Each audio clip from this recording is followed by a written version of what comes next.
Então vamos lá? Bom, eu parei hoje para fazer uma conta que eu nunca tinha feito. Gastei mais do que uma manhã inteira pensando sobre quais livros de finanças eu já li. Eu peguei tudo aquilo que estava lá em casa, coloquei outros que eu comprei pela internet, fui buscando na Amazon minha conta, ver os livros que eu já comprei, fui pegando por título e tentei mensurar quantos livros sobre investimento e dinheiro eu já li na vida. Bom, ultrapassou aí os 200 livros com toda a certeza. Eu parei de contar, tava nos 100 e poucos, mas ainda faltava muitas páginas da Amazon e não conseguia achar todos os livros da minha casa, porque a casa em que eu moro hoje nem tem os meus livros mesmo, nem levei pra lá. Cheguei no escritório, peguei mais alguns, tava aqui na pilha e tudo, e cara, é impossível saber o número exato, mas eu sei que foram mais de 200 livros sobre investimentos e dinheiro. Só que chega pro correio pra mim, pra vocês terem uma ideia, chega por mês, uns 5, 6 aí que o pessoal me envia, toda editora quer enviar um livro novo sobre finanças, e eu vou te dizer, 90% era tudo uma porcaria. Mas alguns desses livros ali me ensinaram alguma coisa, né? Dos outros que não eram uma porcaria, eu aprendi algumas coisas muito interessantes. Então eu decidi separar aqui nesse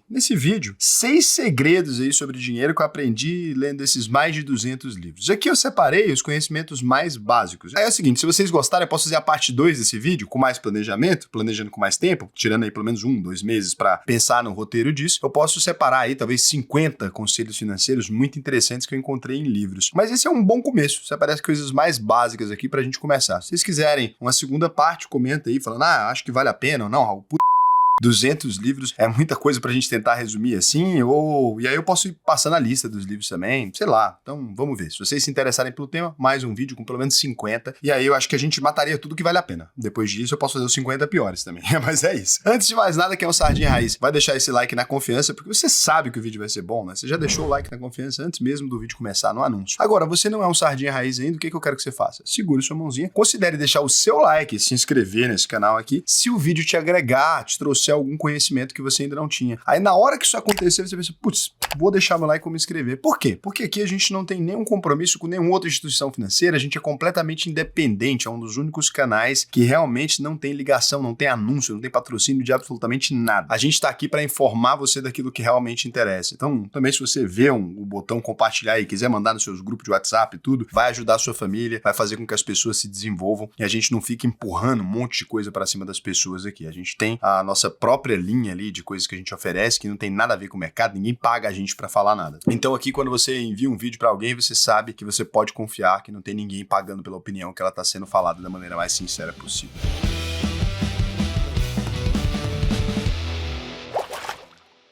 O primeiro segredo aí, o primeiro conselho financeiro que eu recebi, talvez o mais básico de todos, é do Robert Kiyosaki. Eu tenho amigos que chegaram a conhecer ele e falaram que ele pessoalmente não é lá um cara muito legal não, mas não sei, né? Também talvez é fofoca. Mas o Robert Kiyosaki ensina de uma das formas mais simples que eu já encontrei em toda a minha vida, qual que é a diferença entre as pessoas mais ricas e as mais pobres. Acho que eu nunca vi ninguém que conseguiu sintetizar esse raciocínio dessa maneira. E olha que muitas pessoas tentaram antes dele. Então, o Robert Kiyosaki dividiu tudo o que existe no mundo em 2 categorias. Tudo. Essa câmera, o seu carro, sua casa, uma bala que você compra no sinal, tudo em 2 categorias. Ativos e passivos. Passivo é tudo aquilo que tira dinheiro do seu bolso. Então, se você compra uma balinha ali, você vai terminar de comer ela, ela não vai colocar dinheiro no seu bolso. Acabou. Se você tem uma casa, você vai ter que manter aquela casa. Então, você vai ter que pintar, você vai ter que fazer manutenção, você vai ter que pagar IPTU. Então, ela é um passivo. Tudo bem, você precisa dela para viver, mas ela é um passivo. Então, tudo aquilo que tira dinheiro do seu bolso, um carro, qualquer coisa que arranca dinheiro do seu bolso é um passivo. E tudo aquilo que coloca dinheiro no seu bolso é um ativo. Então, se você tem ações de empresas, ela vai se valorizar, vai pagar os dividendos. Se você tem um negócio próprio, você vai tirar dinheiro dele. Assim, se ele estiver dando prejuízo, ele passa a ser um passivo, né? Melhor se livrar dele. Então, ele pode até ser um passivo durante um período, mas depois vai acabar virando um ativo. Se você tem um carro e trabalha de Uber, ele é um...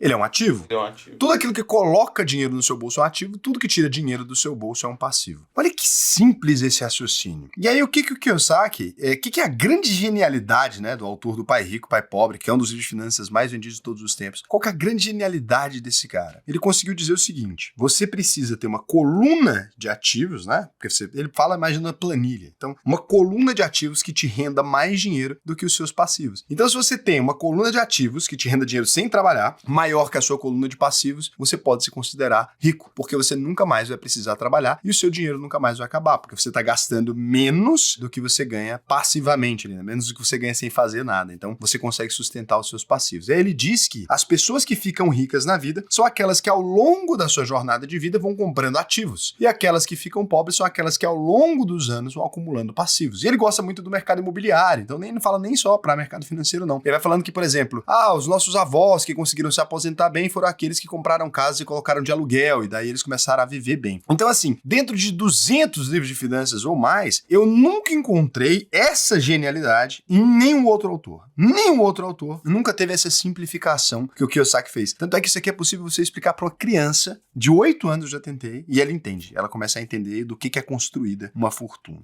A segunda aqui, já um pouco mais profunda, no livro Princípios, do Ray Dalio, ele fala sobre a diversificação de investimentos, né? Ele explica ali, de forma genial, e depois ele explica isso em palestras, etc., uma coisa muito interessante. Olha só, vou até pegar o gráfico da palestra, não é do livro Princípios, mas vou pegar aqui para você ver. Então, esse gráfico está com baixa qualidade. Talvez na edição consiga achar um melhor, mas tenta prestar bastante atenção. Então, o Ray Dalio define que o santo graal dos investimentos é você conseguir montar uma carteira que tenha mais de 10 ativos descorrelacionados entre si. Para você que não conseguiu entender esse raciocínio, talvez você não conseguiu, se você for um pouco iniciante, esse já é mais profundo, né? Deveria ter colocado no outro vídeo do mais profundo, mas é porque esse para mim é um dos ensinamentos mais interessantes. Você pode ver o vídeo aqui, ó, sobre diversificação, tá? Eu fiz um vídeo só sobre esse conhecimento aqui, é um vídeo de uns 20, 30 minutos para explicar esse raciocínio profundamente. Mas o que é? Se você conseguir colocar 10 investimentos que não estão correlacionados entre si na sua carteira, por exemplo, o Banco Bradesco e o Itaú e o Santander, eles estão correlacionados. Se tiver uma notícia que fala sobre bancos, os três vão sofrer ou vão subir, dependendo da notícia ser positiva ou negativa. Estando eles, então, correlacionados entre si, colocar os três na sua carteira não melhora a sua relação risco-retorno. Na verdade, piora. Seus investimentos ficam mais concentrados. E daí o Ray Dalio descobriu que, se você tiver uma carteira com 10% de correlação, por exemplo, você teria 1,25 aí da relação risco-rendimento. Sua chance de ganhar ou perder dinheiro em determinado ano, né, seria de apenas 11%. Se você conseguisse ter uma correlação na sua carteira inferior ainda a 10%, poxa, você só ganharia dinheiro, você não perderia dinheiro, porque um investimento seu está sempre cobrindo o outro, né? Você está sempre completamente descorrelacionado, você está sempre cobrindo o outro. Lembrando, não é quando um investimento, por exemplo, um banco é digital, o outro banco é físico. Então, se o banco digital ganhar, o banco físico vai perder e por isso eu não teria uma correlação, estaria tudo bem. Na verdade, não, você está correlacionando negativamente. Então, um é o espelho do outro. Ele está falando descorrelacionado mesmo. Por exemplo, o Bitcoin e o apartamento que você comprou para alugar. Então, esses dois investimentos estão completamente descorrelacionados. Não tem nada a ver. Se o Bitcoin estiver muito valorizado, menos valorizado em determinado ano, é indiferente para o seu apartamento. Esse é o santo graal dos investimentos. Ele fala que se você conseguir colocar 10 ativos descorrelacionados na sua carteira, você atingiu, então, o santo graal. Eu tô numa tentativa de fazer isso há anos, né? Eu até comecei a simplificar mais a minha carteira para que ela se transforme numa carteira completamente diversificada. Eu não vou manter só 10 ativos em carteira, mas o que eu fiz foi concentrar, né, o grosso do patrimônio em ativos completamente diferentes. Então, eu criei grupos de patrimônios ali, criei grupos específicos, e eu tô tentando descorrelacionar esses 10 grupos um dos outros, né? O percentual máximo de exposição que eu tenho a eles. Tenho conseguido chegar bem perto disso. Quando eu conseguir, eu vou mostrar para vocês o desempenho dessa carteira, mas eu fiz em todos os backtests que eu fiz, que é um teste que você faz voltando no passado, o Ray Dalio, ele tá absolutamente certo nisso. Tanto é que na UVP, uma das grandes coisas que a gente faz é explicar quais são os tipos diferentes de investimento e mostrar investimentos do mundo inteiro, e eu tenho me aberto cada vez mais até para o mercado mais tradicional, né, de imóveis, etc, lotes, sei lá o quê, para poder exatamente chegar no santo graal dos investimentos. E cara, isso aqui foi uma das lições mais incríveis que eu já tive. É difícil entender o Ray Dalio, para você ler Princípios. É um livro que fala sobre tomada de decisão e quais os princípios que norteiam a tomada de decisão do Ray Dalio, mas ele é um dos gestores mais bem-sucedidos do planeta e é um cara simplesmente incrível. Se você puder ler Princípios, eu recomendo. Pai Rico, Pai Pobre, provavelmente você já leu. É um livro muito divulgado, mas Princípios, ele é até desconsiderado perto dos ensinamentos dele. O Ray Dalio ainda está vivo, o que afeta muito o quanto essa ideia vai ser propagada. É muito mais comum você respeitar o investidor depois que ele morre, porque ele não pode mais falar sobre as próprias teorias, né? Então, é comum que isso aconteça no mercado, mas o Ray Dalio certamente vai se transformar numa lenda, né? Pra mim, até maior do que Howard Marks e outros caras que a gente considera e hoje também estão vivos, ele vai se tornar até maior do que isso. Ele é um cara genial, vale muito a pena você ler e absorver aquilo. Não absolutamente tudo o que ele fala, mas se você casar aquilo com qualquer forma de gerenciar patrimônio, você vai ter um desempenho melhor. Cara, eu separei só coisas incríveis, que eu tô chocado comigo mesmo, minha própria seleção. Então, tô chocado mesmo. A resiliência a eventos inesperados. Tem um cara cara chamado Nassim Taleb, ele é o autor do livro Antifrágil, que eu já publiquei até um artigo, né, na revista Mises a respeito disso. Você pode escrever Antifrágil, Raul Sena, Nassim Taleb. Fiz ali um comentário interessante sobre esse livro. Mas tem um outro livro dele que chama A Lógica do Cisne Negro, e ele fala sobre como que você pode se preparar para eventos inesperados. E o Nassim Taleb usa uma analogia muito comum, né? Então, na Europa, antes deles descobrirem que existia cisnes negros, eles usavam a expressão, isso é um cisne negro, como a gente diz, isso não existe, isso é lorota, vai, a gente fala lorota, né? Fala lorota em todo lugar do Brasil. Como é que fala que alguma coisa é mentira na sua cidade? Balela. Balela, lorota, groselha, que mais? Quais são os adjetivos aí pra mentira? Maurício. As pessoas pensam, Maurício é um amigo nosso que é pequenininho. Essa que eu tava rindo. Tem perna curta. Eu não aguentei também. Não vale nada. Uma homenagem ao Maurício, grande é o nosso... Grande homem. Grande homem. Grande Um grande pequeno homem aí, nosso head de pequeno produto. grande homem. Nosso head de produto aqui na empresa. Então, ele genialmente, ele pega esse exemplo, né, que os europeus, então, eles acreditavam que não existia um cisne negro, e tanto é que eles ficaram falando isso a vida inteira, e de repente, depois de séculos, a Europa descobre que sim, existia cisne negro. Com a descoberta da Austrália, eles descobrem pela primeira vez que cisne negros eram assim. E aquilo mostrou que, cara, tudo aquilo que você acredita que não é verdade só porque você não tem conhecimento suficiente muitas vezes. Então ele fala como que a gente pode se preparar financeiramente para eventos que nunca aconteceriam. E daí quando eu comecei a pensar sobre essas coisas, né, e você vai ficando muito paranoico, porque, poxa, eu vou ter ouro em espécie, eu vou ter bitcoins, eu vou ter sei lá o quê, para me preparar para eventos que necessariamente não vão acontecer. Então, o Brasil de repente vai confiscar todo o dinheiro dos investimentos das pessoas? Os Estados Unidos vai fazer isso? Não, mas sei lá, eu não quero ter todo o meu dinheiro nesses lugares, eu quero ter um pouco de ouro talvez escondido, enterrado em algum lugar. Eu tô dando só um exemplo. Mas daí quando você vai fazendo esse tipo de preparação para sua carteira, se preparando para eventos absurdos, você vai mantendo ali pequenas exposições a isso, você pode conseguir ter um retorno muito interessante. Eu pensando assim, na pandemia, eu estava muito posicionado já em ouro, eu estava muito posicionado em várias coisas por acreditar que algo poderia dar errado. Você tem vídeos aqui do canal muito interessantes, olha isso aqui, por exemplo. Parece até que foi uma preparação, né? Não faz sentido. Eu vou mostrar para vocês, um dos primeiros vídeos aqui do canal. Olha que específico. Esse vídeo aqui tá no ar ainda, não tem como eu alterar a data, é o próprio YouTube, tá? Então você pode ver aí que não tem como eu mentir. No dia 19 de dezembro de 2019, eu faço um vídeo, então, falando necessariamente sobre como se preparar para as crises. Se proteja das crises, vista em ouro. E daí o vídeo inteiro é eu falando ali sobre crise, né? Olha, do meu lado ali tem alguns livros, nenhum de investimento. Ali tá a Ilíada, tá Neandertal e tá Dom Quixote, se não me engano. Deixa eu ver o que eu vou falar.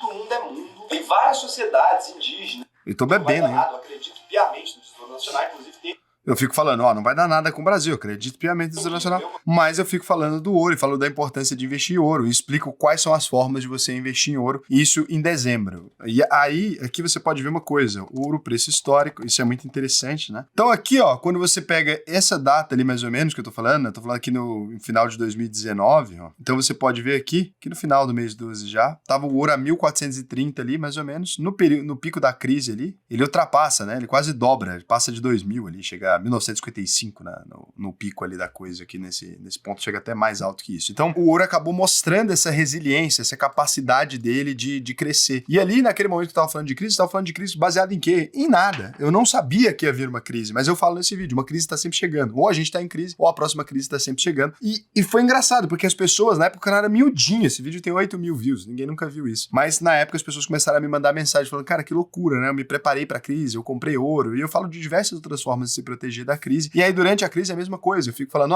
a gente pode se preparar de novo para vários eventos catastróficos. E aí você vai sempre montando uma carteira pensando nisso. Então, o Nassim Taleb me fez gravar esse vídeo. Eu lembro que um dia antes desse vídeo, eu tava relendo esse livro, eu já tinha lido antes, e depois realmente aconteceu aquilo, né? Então, foi extremamente interessante. Agora, como que você pode se preparar para as coisas que você não conhece? A ideia é essa, é colocando em ativos protetivos que sempre existiram. Então, isso aqui também é um dos segredos sobre dinheiro que eu aprendi lendo. Foi uma das lições mais importantes, talvez, que eu encontrei em todos esses livros. E o quarto segredo aqui que eu encontrei em alguns livros também, isso aqui fez muita diferença, principalmente quando eu não tinha um norte para me guiar, né? Foi lendo O Investidor Inteligente. Depois de ter perdido um pouco de dinheiro na Bolsa de Valores, quando estava começando, sem saber muito bem o que estava fazendo, eu comecei a ler O Investidor Inteligente e, cara, aprendi várias coisas nesse livro. Seria difícil falar o que o Benjamin Graham me ensinou, uma coisa só, né? Porque é o cara que ensinou Warren Buffett. Ele me ensinou a não investir em empresas aéreas. Lá em 1956 ele já sabia disso. Mas além disso, ele colocou na minha cabeça a chamada regra de ouro. Não é que eu siga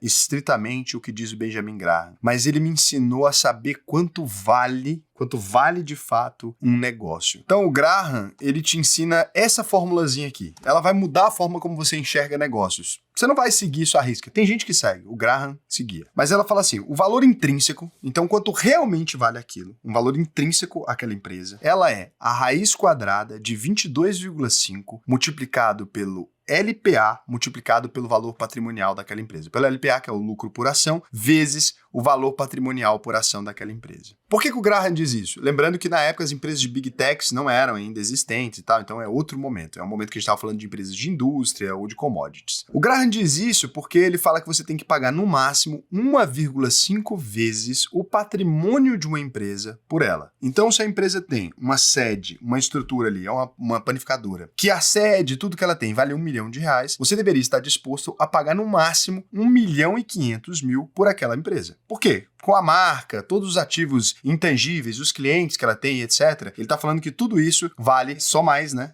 Esse 50% a mais do que o valor que ela tem em patrimônio. Aqui é a primeira regra do Graham. Então a gente nunca vai comprar uma empresa por 10 vezes o que ela tem em patrimônio. Ah, tem uma padaria que ela tem 1 milhão em equipamentos, eu vou comprar ela por 10 milhões. Não, eu não poderia comprar. O Graham ele não aceita comprar. E ele diz ainda que a gente deve pagar no máximo 15 anos de lucros antecipados ao comprar uma empresa. Você pode pensar que no mercado tradicional isso é muito, mas na bolsa tem vezes que a empresa pode ser negociada com prejuízo. Ele não compraria. Tem vezes que a empresa pode ser negociada a 180 vezes o valor dela ali, de lucro dela anual. Então, ele também não compraria. Quando você faz uma conta muito simples aqui, eu vou mostrar essa conta para você agora, você vai entender o 22,5. Então, assim, ó, presta bastante atenção nisso aqui. Então, eu multiplico 1,5 vezes 15. E daí eu vou chegar no 22,5. É por isso que é a raiz quadrada de 22,5. Então, o que acontece? Você vai pegar os indicadores da empresa. Se você não quiser, vou deixar isso aqui em texto para você poder copiar aqui, né, a raiz quadrada e você só substituir. Mas aí olha só o que você vai fazer, que aí você pode pôr no bloco de notas, igual eu tô fazendo aqui, para você não ter muito trabalho. Então a gente pode pegar uma empresa qualquer aqui, uma boa empresa. Vamos pegar, por exemplo, a VEG, que é uma empresa muito boa e muito conhecida pelo mercado. Então a gente pega aqui, o LPA da VEG tá em 1,23. Eu pego aqui, copio, colo ali e substitui na fórmula. Você pega aqui o VPA, valor patrimonial por ação, tá 3,84. Então você pega aqui e cola. E aí você calcula o valor intrínseco. Só jogar no Google. Então ele vai te dar aqui, ó, ele vai te dar a raiz quadrada de 22,5 vezes 1,23 vezes 3,84, vai dar 10,30. Então o que isso aqui vai te mostrar? Ele te mostra que o valor justo a ser pago por uma ação de VEG seria no máximo R$10,31. Só que VEG 3 hoje está custando R$32,39. Então, o que significa? Que você não vai investir em VEG? É claro que não. Mas significa que, isso aqui é bom você tomar cuidado, que se você é um investidor fundamentalista, totalmente fundamentalista, você está pagando por VEG muito mais do que ela vale. Então, se ela não apresenta um horizonte de grande crescimento para você, se ela não for uma empresa que tem um grande crescimento de receita, ou que você tem uma expectativa de que ela cresça muito lá na frente, pode não fazer sentido para você. Não é que eu siga completamente a teoria do Graham. É que ela me deu uma base para saber quando eu tô levando o gato por lebre ou quando eu não quero entrar no negócio porque ele tá esticado demais. Por exemplo, 3 vezes o preço que ele tá aqui tá em VEG. Eu gosto muito de VEG, eu continuo investindo em VEG, mas é importante você fazer isso porque já me livrou de muita empresa que é muito porcaria e que eu descobri que os múltiplos não faziam nenhum sentido mesmo. Teve empresa que eu já fiz isso, ela tá 50 vezes negociada acima do que ela deveria. Isso aqui não serve para você aplicar em empresas de tecnologia ou empresas de amplo crescimento. Você não vai conseguir, porque o Graham simplesmente não investiria nessas empresas. Então, se você quer seguir o Graham, você não pode investir. Mas essa regrinha simples vai te ajudar bastante a investir da maneira correta. Se quiser saber mais sobre ela também, tem vídeo só sobre isso aqui. Então, o quinto segredo aqui, aí já foi com o Warren Buffett, né? O pensar a longo prazo. Tem o livro do Warren Buffett, o jeito Warren Buffett de investir, né? E aí, nesse livro, ele fala muito sobre investir para o longo prazo, escolher ações de boas empresas e manter reinvestindo os dividendos para que isso gere uma bola de neve. Então, assim, é um dos conhecimentos mais básicos de todos, mas ele fala também sobre a qualidade dos negócios e sobre investir para o longo prazo. Então, isso moldou completamente a maneira como eu enxergo os investimentos. Eu me tornei falei, até um investidor que compra e segura até por mais que o Warren Buffett, né? Hoje em dia, inclusive, eu nem aceito mais vender ações, né? Eu parei com a venda de ações, então eu sou até mais holder do que o Warren Buffett. Então o Warren Buffett, ele moldou esse pensamento na minha cabeça, é muito interessante, eu recomendo para todo mundo. E se você tem preguiça, tem um documentário também que você pode ver sobre o Warren Buffett, Becoming Warren Buffett. Cara, não explica muito sobre investimento, mas explica algumas coisas também que são bem legais sobre a vida dele. Eu acho que é um dos caras que é exemplo para todo mundo. Eu quis colocar ele aqui, porque realmente se não fosse o Warren Buffett, eu acho que não só eu, como vários outros investidores do mundo, não teriam essa mentalidade, né? Sexto segredo e o último aqui: autoconhecimento e controle emocional. O George S. Clason aí, ele é um dos caras mais interessantes que você vai ler na vida. Ele criou uma historinha, que é O Homem Mais Rico da Babilônia. É uma história fictícia, né? Que conta a história de um homem e como ele ficou rico. E ele vai contando muito sobre dinheiro. E ele vai te ensinando de maneira muito simples e com historinhas, assim, a importância de você guardar 10% daquilo que você ganha. Só que ele fala, a cada 10 moedas que você ganha, uma para os investimentos futuros. Ele fala a importância de você ter uma casa. Ele fala a importância de você aprender com os erros dos outros. E é uma série de histórias extremamente envolventes. É muito simples de ler o livro, é muito fácil. Os conhecimentos embutidos ali vão te ajudar a criar seus filhos, vão te ajudar a investir. Podem mudar completamente a forma como você pensa, a sua tomada de decisão. O grande processo de tomada de decisão que você tem que lidar diariamente, as coisas que você não sabe se está fazendo certo ou não. Então, para mim, esse livro é fantástico. Eu até fui num podcast sobre ele, foi no Os Sócios, se não me engano. Tava eu, o Perrucho, o Breno Perrucho, né? O Bruno Perini e tal. A gente, todo mundo junto ali, discutindo esse livro, a Malu também. E, cara, foi muito legal. Mas antes de você ouvir o podcast, eu recomendo que você leia o livro e anote as suas próprias percepções para que você possa curtir a experiência de pegar os seus conselhos ali, entender aquilo ali, porque são diversos ensinamentos e interpretações diferentes dessa história. E você deve ter sentido falta aqui de dois homens que eu falo sempre que me influenciaram bastante, foi o Jeremy Siegel e o Philip Fisher, mas é porque para falar o que eles me ensinaram, eu precisaria de um vídeo muito maior, então eu vou deixar pro